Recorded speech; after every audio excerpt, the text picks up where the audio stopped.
ability to be present affects my ability to play in a huge way. Like if I'm not present and I'm not like I'm waiting and I'm not trusting of what I'm going to do in response, as opposed to I'm so present with the ball that I'm actually with what's happening.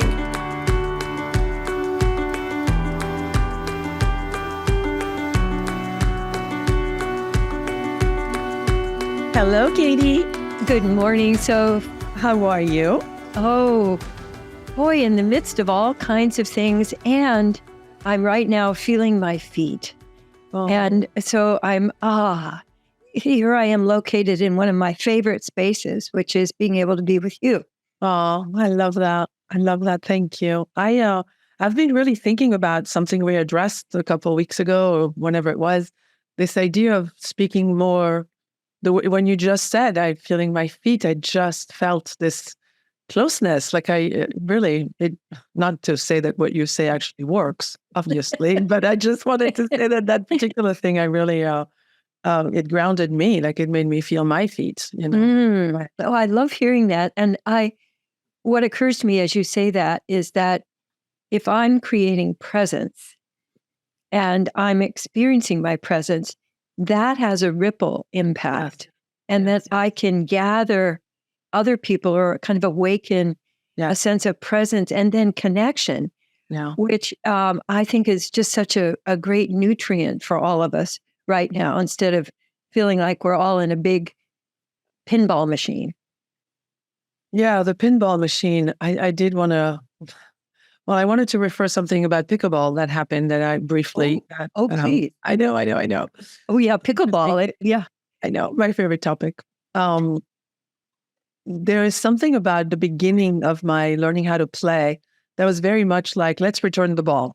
Let's just find a way that the ball gets back to the other side, which was my strategy. Yes. Just Yes. return the ball. Well, the steps in creating your skills. Yes, which is not unusual, right? Like the first thing you do is just do the minimum so that you're at least on the court of sorts. Right. Yeah.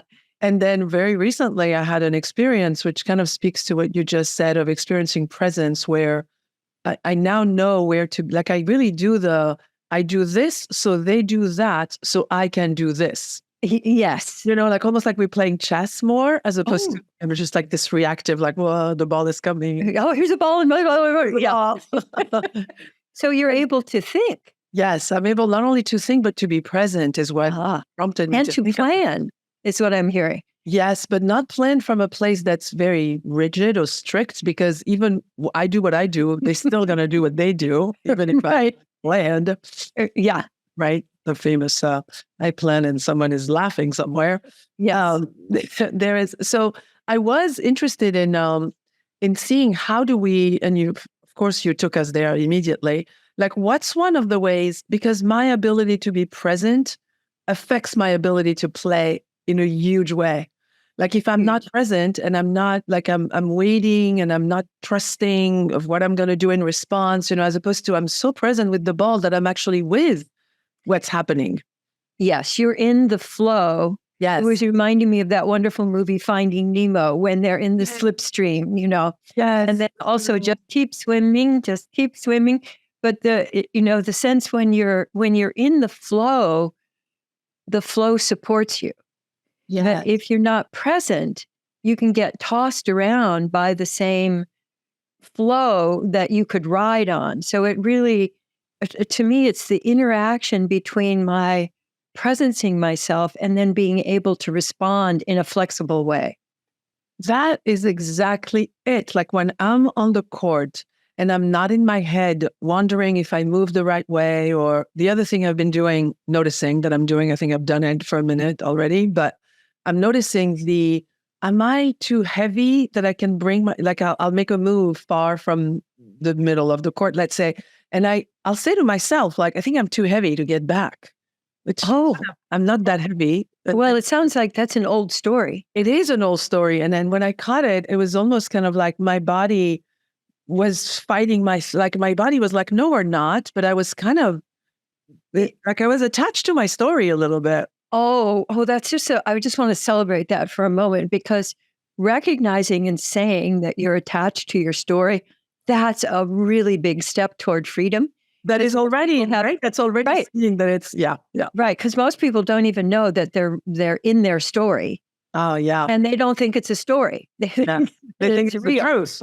Yeah. This is what's really happening right now. And so part of what I'm hearing, which is such a great thing to discover in sports, is having a light agenda, but flexible. Yes. Because you never know. Yes. Where, what's going to happen from what direction. And so even your best, like, your opponent, you know the way that they play, but still you can never predict. And it can drive you crazy trying to go, oh, that should not have happened, rather than, oh, here comes this one. And now I'm ready to respond. And, my sense is that presence allows us just such a much bigger agenda and a much bigger list of responses than if we're tied into, this is the way we do this.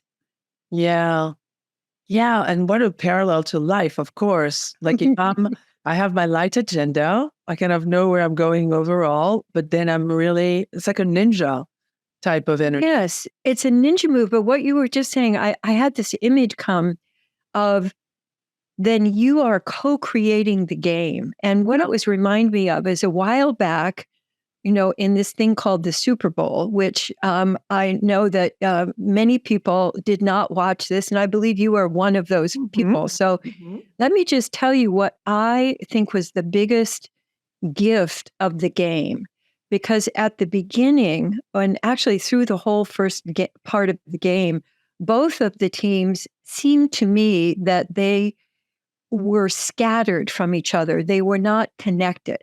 And so they made stupid plays, and, both teams made stupid plays, and they looked more like a high school teams than they did, from the top of the game, the best of the best. And there was something that happened in overtime that I got really curious about, because at a certain point, the Chiefs, you could see it. The Chiefs changed what they were doing. And I immediately thought, okay, here, they're a team now. Oh, they came together. They came together. And the word that came to me was coherence. They formed a group dynamic that was almost a group think. And you could tell that the team was moving as a whole organism.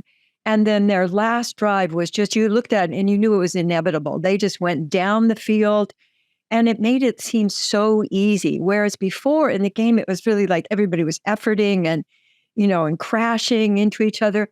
And one of the dynamics that I think we're all facing right now, because they were in the dome, in Las Vegas. And I said, there must be so much energy bouncing around in there. Trapped almost. Trapped. And it can't get out, and it's bombarding everybody, and everybody's responding to it with lots of noise. And that chaos, I thought, must have been so disorienting.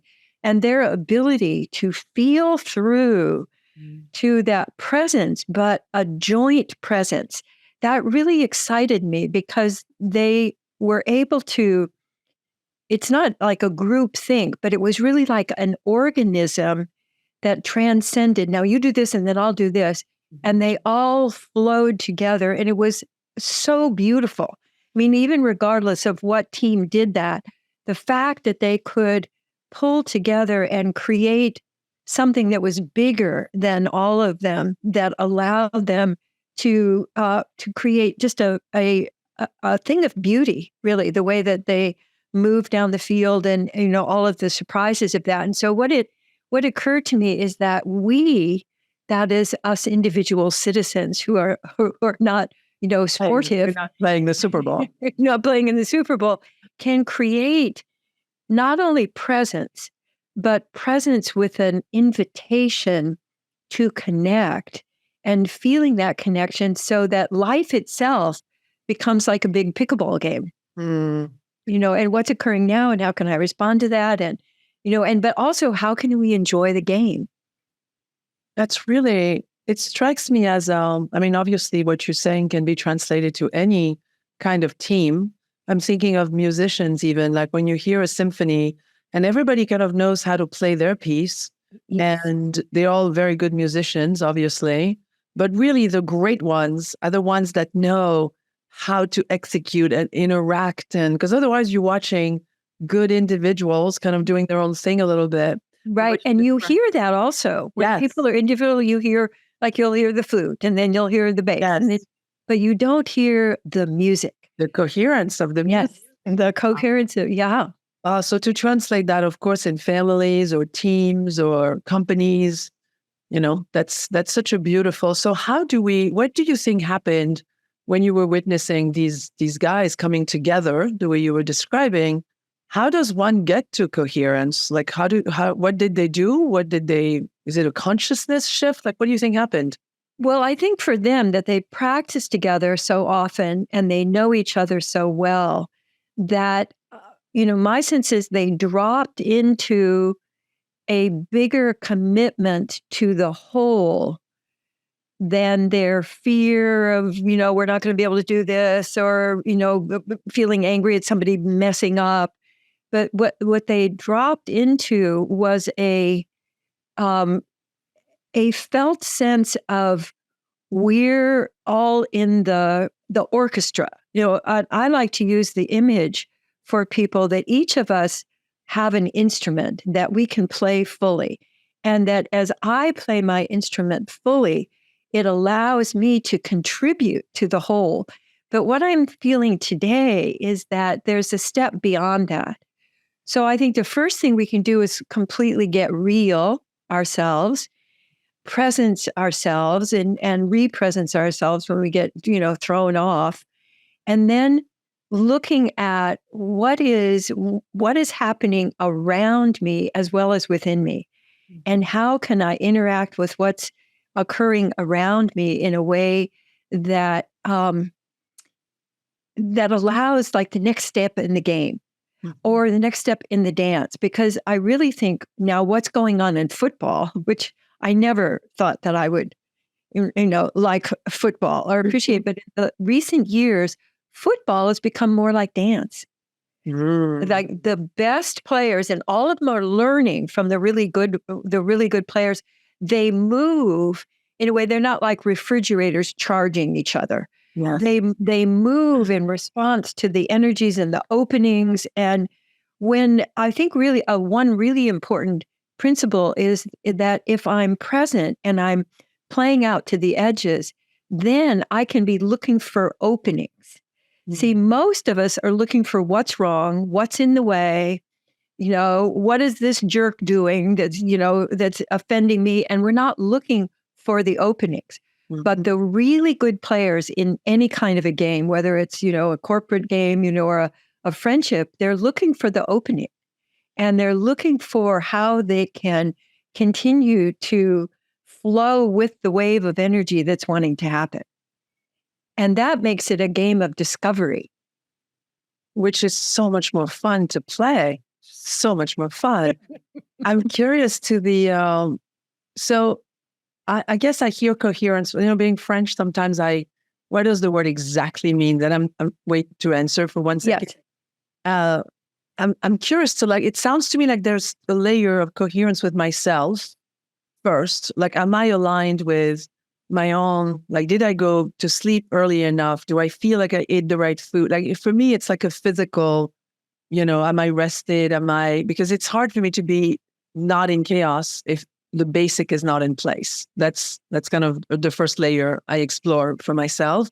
And then there is, how am I coherent with you? Like, is it something that happens like there's almost like a simultaneous, like my own bicycle wheels are going and they kind of come into your, like, I see it like that. Yeah, I was also thinking about the last time I was in Amsterdam, which has more bicycles, I believe, in the world than any place in the world. And yet they all manage to move along. Yes. In the kind of their own slipstream, and people can come in and come out. And, while I was there, nobody crashed into anybody else. But I didn't participate in that because I was not familiar enough with the rhythm, with the flow of that particular dance. Okay. So, and so I felt some hesitation. So I would wait until there was a little bit of an opening, then I would cross the street. But I didn't ride a bicycle in Amsterdam because I thought I would be dangerous to others because I don't have We're not in practice and I'm not in coherence with them. But I think that each of us can, I know, like what I was hearing is from you is what you require in order to play your instrument. So rest and nourishment and, a sense of this is something that I want to do. That was the other thing I was hearing from you. Yes. And so each of us have ways of aligning. I think the practice of integrity aligns us. I think there are lots of practices that we could talk about that bring us into the possibility of coherence. But my sense is that it's a little bit like what Gay would call a big leap, is that you're willing to jump off into the unknown, but bringing your skills with you. Yes. Yes. Wow. No, because otherwise, the game is just really predictable.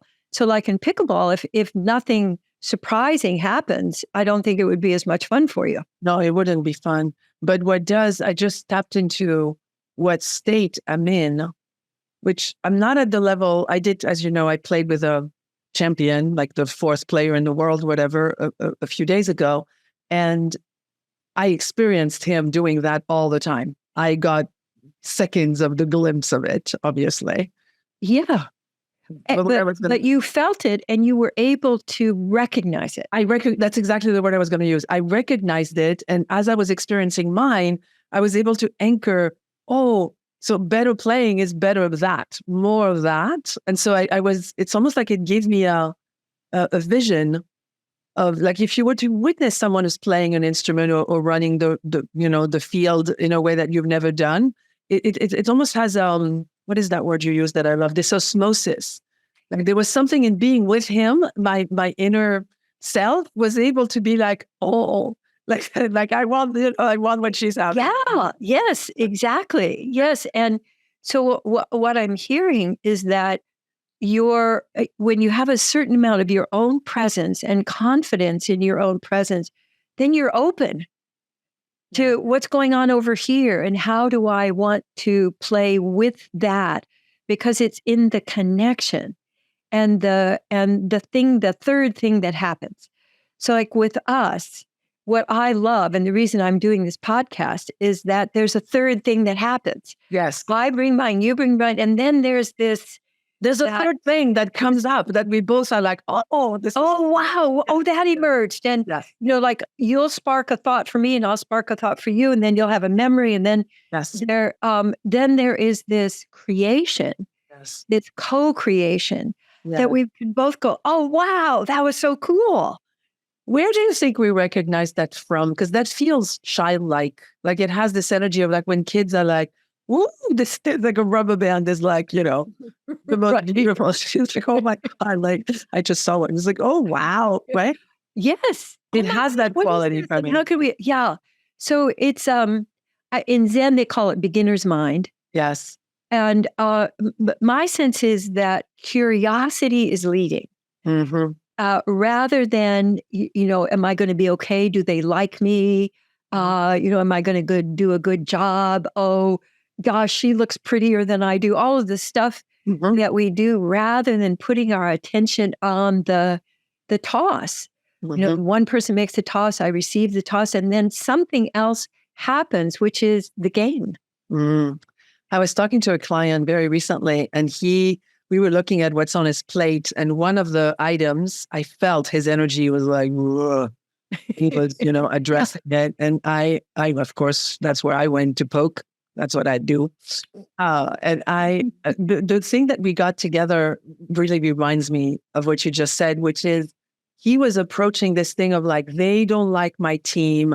They don't think we're competent. They don't see blah, blah, blah. Like there was a lot of like, they don't us. It sounds a little victim-y. Very victim-y, actually. But also, what was really beautiful is the second I offered, I said, would you like to be part of the solution? Like, what can we come up together? Like, can we brainstorm ideas where maybe you would give them more information so they can maybe shift their perspective? And it went from this like molasses energy to this guy being so alive and so dynamic and excited. Like all of a sudden, he's like setting up these calls because he wants to talk to so and so and so. And it was striking how just the shift of how do I participate in the solution as opposed to how do I notice the problem. I love that. And my sense is that's a whole body experience, that not just a mental experience, that energy opens up. It's like a bunch of windows in the house open up. And this new fresh breeze of, there's a whole other possibility. And it can happen really quickly. Yes. So that shift can happen, even in the midst of like blah. Yes. Imagine that guy walking in the room where they have a team meeting where really he's after, I don't care who did what. It's like there's no blame. There's no wrongness. It's all wherever we are. Like now let's all play with like, fine, like let's do a symphony of solutions. Yes. How beautiful that is. Yes. And I love that with clients. I'll often ask, are you willing Yes. to resolve this issue? Or sometimes, what would be the completely resolved solution here? What would it look like if this were no longer an issue? And if you don't know that, would you be willing to have this be resolved? Wow. So that this is no longer a problem. And then just even contemplating that, I think shifts people from everything is wrong and what's wrong. We have to fix what's wrong before we can have a solution, rather than, we can just open up to a new space of co-creating where a solution is going to emerge from the tossing. It's going to emerge from each of us just saying, here's what's going on now. Here's what I'm noticing. Here's the idea I just had. It reminds me of the visual I got. I don't know who said it. It's not from me, but I really like when you walk in a room that's dark, you don't turn off the dark. You turn on the light. Like you bring this, like instead of like even trying to solve the darker problem, that really the energy is more like, let's turn on the light. Let's open up. Let's open the windows, Yes. What you were saying just reminded me of a trip many years ago where, again, I went to New York and we arrived at night. And so we were, in our hotel, and we had a big picture window, that looked out over New York. And when I got up, I looked down, I go, oh gosh, I thought it was going to be really nice today, but it's feeling kind of ugh and, sort of cloudy and, that energy you were just describing with your friend of kind of ugh. And then I looked more closely at the window and I realized they had pulled down a sunscreen, and I just pulled the screen and you couldn't really tell. So I pulled up the screen and there was this a completely different day. And I've always remembered that, because rather than going, complaining about just really looking at, am I the one, like, just like you went for a solution? Like, am I the one who's not seeing what is? Wow. That feels like it would be a beautiful, like on the pickleball court, in a family, on the team. I mean, anywhere. Like if you enter, like I do enter the court often thinking I don't play as well as they do. Still, I'm catching myself. At least I catch it, and I redirect lovingly as I would my 7-year-old little girl in there, that. Yeah. Pretty. Well, and I love that that's how you respond. And most people, I've noticed when that old critical stuff comes up, they don't just, go, okay, yes, I hear you, and I don't live there anymore. Yeah. Most people go, oh, yeah, no matter what I do, it's always going to come back to this. Like it's almost like you follow you follow on down that trail. Right. And those breadcrumbs. They're both true. You can, if something happens that makes you come down, but also if something happens that makes you back up, like it's not a very hard, meaning we can really turn the switch back up when we find ourselves on the path of down. It's as graceful. Yeah. I see that. Wow. Yeah. And that being able to just even recognize, this is going on. There's maybe legitimate reasons why I'm feeling this kind of blah. And I can shift more quickly than I imagine. In closing, I kind of want to also, I'd love your opinion on that. The thing I did, and I'm just noticing as I'm talking to you, of course, what serves me well is to go, overall, am I playing better? Overall, am I kinder with, I can start noticing that the spiral, even if some moments still feel like a little bit of the bottom of my experience, the bottom is where it used to be the top. Yes. Right? Yes. Like it's like I overall play so much better. Overall, I'm so kind to myself. Overall, I collaborate so much more. So even if there is a moment, so I'd love to, like, that's something to catch, right? Like Absolutely. And it's like it's celebrating the markers along the way. And we know that that creates more success rather than waiting until you get invited to some tournament, to assess whether you're playing well. But also, the thing I want to underline is that you're enjoying the game. Yeah. And so if you're not playing, if you're in a game and you don't enjoy the game, change the game. Yes. Do a different game. Funny enough, thank you for saying that, because I was playing with this guy the other day. The entire time he was talking about how his other player doesn't do that thing I do. And this other player is never blah, blah, blah. And I was like, dude, can you enjoy that we're actually doing it right now as opposed to totally refer? That was perfect. Exactly. Oh, this isn't as good as the ice cream I had last year. It's good, but it's not, like, what are you doing? Even if you say this is such a better ice cream than last year, you still somehow ruining the moment. Exactly. That comparison, competition. So I think what we're pointing to is that we can always shift to getting curious. Yes. So even in a down place, we can generate curiosity. And one of the ways that I love to do this, it's very simple, is to create a The sound shifts us out of critical brain. It literally shifts us into wonder brain. And so I like to, what would be a whole new way of approaching this? Or, what can I change right now in myself that's going to allow me to participate and enjoy this moment? Well, that's a beautiful place for us to end. Thank you for that. I'm playing in a couple hours. I'm going to go practice right away. Right. Well, enjoy the game.